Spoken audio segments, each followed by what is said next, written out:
tanging dahil sa biyaya. Nang magkagayoy sinabi ko, Panginoong Diyos, tignan mo, hindi ako marunong magsalita sapagkat ako'y kabataan pa.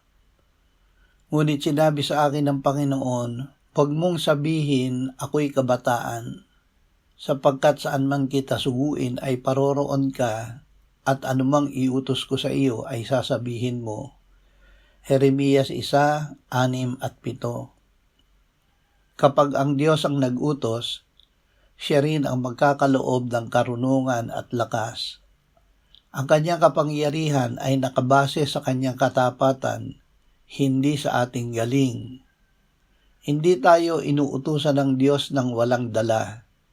Ang kanyang mga salita ang ilalagay niya sa ating mga labi upang maging liwanag sa iba.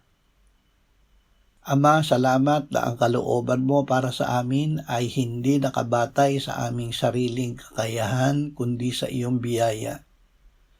Gawin mo na ipamuhay namin ang aming pananampalataya na ikaw ang nagbibigay sa amin ng pagnanais at kakayahan na mangyari sa amin ang iyong kalooban.